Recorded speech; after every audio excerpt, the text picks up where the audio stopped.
खमंग ढोकळा तर सर्वांनाच आवडतो, पण त्याच परफेक्ट कसा करायचा त्याचे प्रमाण आज आपण बघूया। खूप छान असा जाळीदार होतो। अचूक प्रमाण घेतले की बरोबर छान असा फुगतो, जाळीदार बनतो आणि बराच वेळ मऊ आणि लुसलुशीत राहतो।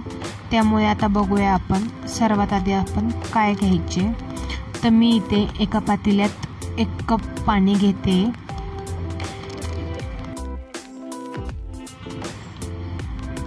त्यानंतर मी याच्यात आता 6 मोठे चमचे साखर घालणार। ढोकळा हा गोडच छान लागतो म्हणून मी मोठे 6 चमचे टाकणार।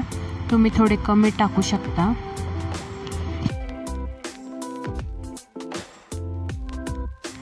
त्याच्यानंतर मी या ठिकाणी अर्धा चमचा मीठ घेतलंय। आता मी लिंबू पावडर घेतली आहे 1 चमचा। लिंबू पावडर म्हणजे सायट्रिक ॲसिड, या इथे सायट्रिक ॲसिड 1 चमचा घेतला आहे। आता हे छान असे मिक्स करून घेऊ, हे विरघळून घेऊ।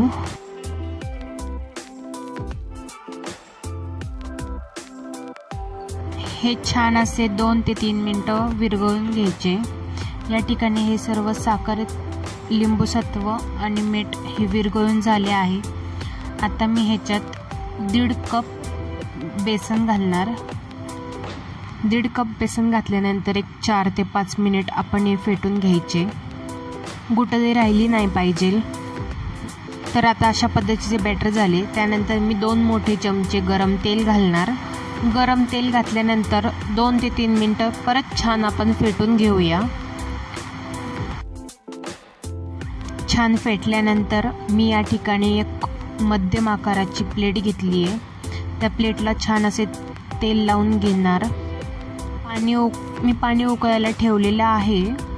आता आपण या बॅटरमध्ये सर्वात आधी आता 1 चमचा बेकिंग पावडर, अर्धा चमचा सोडा घालायचा आहे आणि छान असे मिक्स करून घ्यायचे, जेणेकरून आपले हे बॅटर एकजीव होईल, गुठळी राहणार नाही। हे छान मिक्स नाही केलं तर आपला ढोकळा हा छान जाळीदार नाही होणार। आता या ठिकाणी तुम्ही बघू शकता बॅटर खूप असे फुलले आहे। ही प्रोसेस खूप पटकन करावी लागते। या ठिकाणी मी हे प्लेटमध्ये लावलेला आहे ढोकळा। आता मी पॅकबंद झाकण ठेवणार आणि मोठ्या गॅसवर साधारण 15 मिनिटं हा ढोकळा शिजू देणार।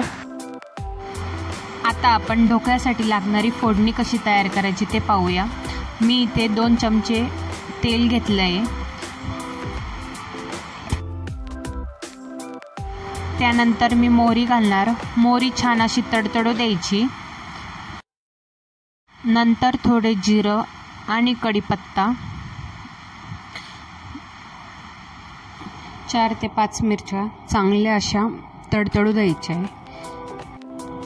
या ठिकाणी आपल्याला मिरच्या चांगल्या तळून घ्यायच्या आहे। त्यानंतर थोडंसं मीठ टाकायचं। नंतर आपल्याला ढोकळा मुरण्यासाठी थोडं पाणी आणि साखर टाकायची। 15 मिनिटानंतर या ठिकाणी आपला ढोकळा पूर्णपणे तयार झाला आहे। आता मी सर्वात आधी ढोकळ्याचे साईडनं कट करणार, नंतर याचे पीसेस तयार करून घेईल। तुम्ही बघू शकता किती छान आणि इझिली कट होतोय। आपले माप अचूक असले तर ढोकळा चुकण्याची शक्यताच नसते। आता या ठिकाणी मी ढोकळ्याचे पूर्णपणे पीसेस केले, त्यावर आपण केलेली फोडणी घालूया। सर्वीकडे अशा पद्धतीने ही फोडणी पसरवून देणे। त्यानंतर मी त्याच्यावर कोथिंबीर घालणार। कोथिंबीर घातल्यानंतर छान अशी सर्व करायची। सर्व केल्यानंतर नक्की सांगा ढोकळा कसा झाला आणि चॅनलला सबस्क्राईब करा।